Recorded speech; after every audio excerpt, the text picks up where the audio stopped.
Hello students, welcome to my YouTube channel IT Academia by Arvind sir. In this video lecture, I am going to start with unit number 6 of software engineering. The unit 6 is about quality assurance. Okay, so let's start with the content of this unit. So basically we have first content topic to be the attributes for quality. Second, quality standards. Third, checklist. And fourth, SCI or CMMI. Okay, so only 4 topics are there in this unit. Okay, let's start with the main content. The first is about the attributes for quality. So what is quality?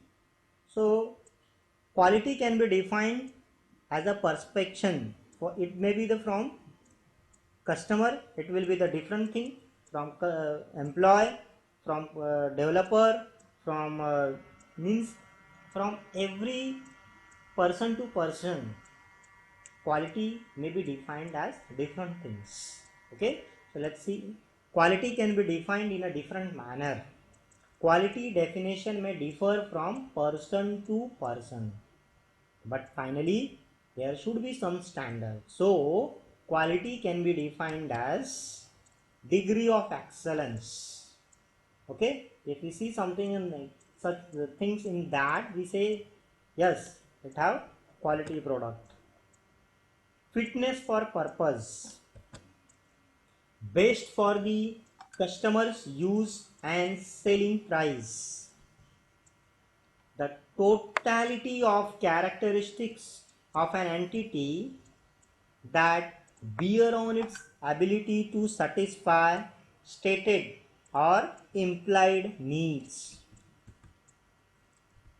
So how a product developer will define the quality? So the product meets customer requirements. Okay, how customer will define the quality?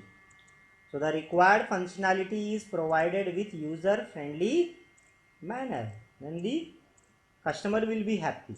Okay, so these are some quality definition from different perspective. Now let us see how can one measure some quality attributes of product or application. So following factors are to be considered to measure the software development quality. The first one is each attribute can be used to measure the product performance. So these attributes can be used for quality assurance as well as quality control. Quality assurance activities are oriented towards prevention of introduction of the defects, and quality control activities are aimed at detecting the defects in the product and the services. What is reliability? Let's see how you are reliable to that particular thing. Okay, measure if the product is reliable enough to sustain in any condition. Should give the consistently correct result. Product reliability is measured in terms of working of the project under different working environment and different conditions. Maintainability, how it is easy to maintain the software. So different version of the product should be easy to maintain. For development, it should be easy to add code to the existing system. Should be easy to upgrade for the new features and new technologies from time to time. Maintenance should be cost effective and easy. The system is easy to maintain, and correcting defects or making a change in the software. What is usability? So this can be measured in terms of ease of use, means easy to use. The application should be user friendly, should be easy to learn, navigation should be very simple. The system must be easy to use for input preparation, operation and interpretation of the output. Provide consistent user interface standards or conventions without our other frequently used systems. easy for new or the infrequent user to learn to use the system. Portability, your system should be portable, means from one operating system to another operating system. Should. So this can be measured in terms of costing issues related to porting, technical issues related to porting, behavioral issues related to porting. Correctness. The application should be correct in terms of its functionality. Calculations used internally and the navigation should be correct. This means the application should adhere to the functional requirements. Next is efficiency. Measure system quality attribute measured in terms of time required to complete any task given to the system. For example, the system should utilize the processor capacity, disk space and memory efficiently. If system is using all the available resources, then the user will get degraded performance, failing the system for efficiency. So if system is not efficient, then it cannot be used in the real-time applications. Integrity or the security, like username and password you are entering, how your system is secure. Integrity comes with security. System's integrity or the security should be sufficient to prevent unauthorized access to the system functions, preventing information loss, ensure that the software is protected from the virus infection, and protecting the privacy of the data entered into the system. Next is testability. The system should be easy to test and find the defects. If required, should be easy to divide into the different modules for the testing. Flexibility should be flexible enough to modify, adaptable to other products with which it needs interaction, should be easy to interface with other standard third-party components. Reusability. Software reuse is a good, cost-efficient and time-saving development way. So different code libraries classes should be generic enough to use easily in different application modules. So dividing application into the different modules so that modules can be reused across the application. So reusability is the feature should. Interoperability. Interoperability of one system to another should be easy for the product to exchange the data or services with other systems. Different system models should work on different operating system platform, different databases and protocol conditions. So applying above quality attribute standard, we can determine whether the system meets the requirement of quality or not. Next topic is quality standards. How we can say that our product has quality standards. So quality standards are defined as documents that provide requirements, specifications, guidelines or characteristics that can be used consistently to ensure that materials, products, processes and services are fit for their purpose. Who uses quality standards? So organization turn to standard for the guidelines, definitions and procedures that help them to achieve the objectives such as satisfying their customers' quality requirement, ensuring their product and services are safe, complying with regulations, meeting environmental objectives, protecting product against the climatic or other adverse conditions, ensuring that internal processes are defined and controlled. Why are standards are important? For businesses, standards are important to the bottom line of every organization. Successful companies recognize the standards as business tools that should be managed alongside quality, safety, intellectual property, and environmental policies. Standardization leads to the lower cost by reducing redundancy, minimizing errors or recalls, and reducing the time to the market. For the global economy, businesses and organizations complying to the quality standards helps products, services, and personnel across the borders, and also ensure that product manufactured in one country can be sold and used in another.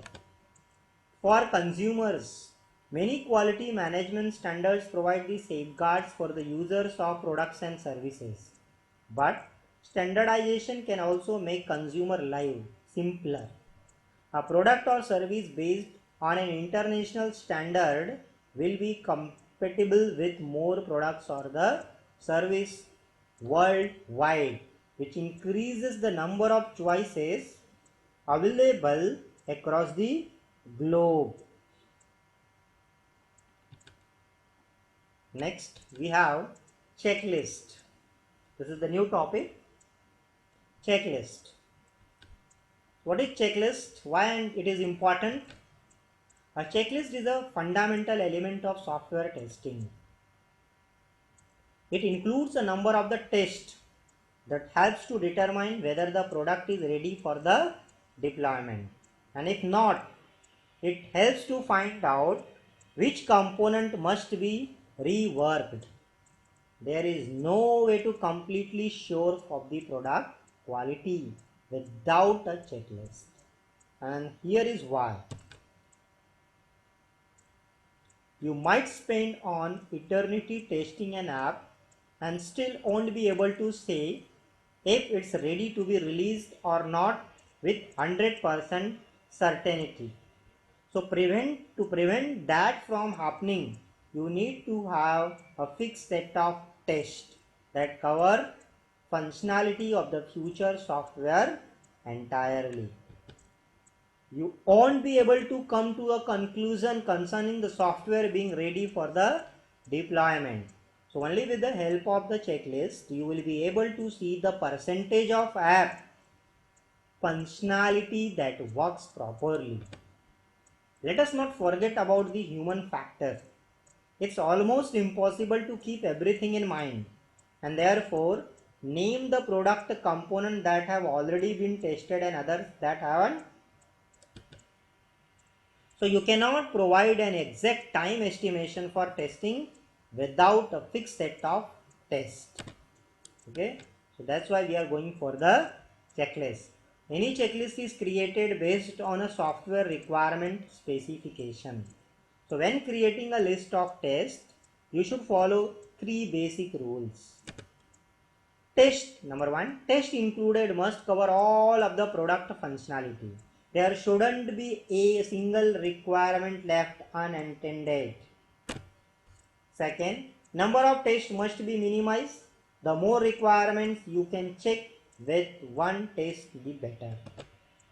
A set of tests mustn't repeat the requirement but check them. So when should a checklist be created? Right before the development process takes off. In the final stage of the SRS, software requirement specification creation, a QA, that is quality analyst engineer input must be taken into consideration before the coding begins. Otherwise, you risk wasting the resources and time on reworking the existing modules or releasing a product that does not meet the customer's expectations. Next is the SCE or CMMI, that is the last topic of this unit. The capability maturity model, that is CMM, is a procedure used to develop and refine an organization's software development process. The model defines a 5-level evaluationary stage of increasingly organized and consistently more mature processes.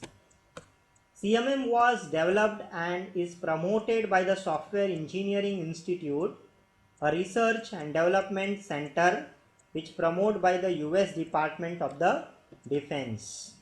Capability maturity model is used as a benchmark to measure the maturity of an organization software process. What are the methods of SEI or CMM? There are two methods of this: capability evaluation and second is software process assessment. So let's see capability evaluation. In capability evaluation, it provides a way to assess the software process capability of an organization. The result of capability evaluation indicate the likely contractor performance. If the contractor is awarded a work, therefore, the result of the software process capability assessment can be used as a select a contractor. Second is software process assessment. It is used by an organization to improve its process capability. So thus this is the type of evaluation for purely internal use. So SEI, CMM category software development industries into the following 5 maturity levels. The various levels of SEI, CMM have been designed so that it is easy for an organization to build its quality system starting from scratch only, slowly. So these are the levels of the SEI, CMM. Level 1 is the level 1 we have initial. So we are moving from here from 5 to 1 now. Level repeatable, third one is defined, okay, then fourth one is quantitatively managed, and fifth level we have optimizing level. Okay, so basically purpose is also given. Level 1 is used for process unpredictable, poorly controlled and reactive for things. Level 2, that is repeatable, okay, processes characterized for the projects and is often reactive. Third is for defined, processes which are categorized for the organization and is proactive. Okay, fourth level is used for processes which are measured and controlled, and level 5 is which is optimizing. It is used for focus on the process improvement. So let's start with the first level, that is initial. Ad hoc activities characterize the software development organization at this level. So very few or the no processes are described and followed. Since software production processes are not limited, different engineers follow their process, and as a result, development efforts become chaotic. So therefore, it is also called as a chaotic level. Repeatable. At this level, the fundamental project management practices like tracking cost and schedule are established. Size and cost estimation methods like function point analysis, COCOMO, etc. are used. Level 3 defined. At this level, the methods for the both management and deployment activities are defined and documented.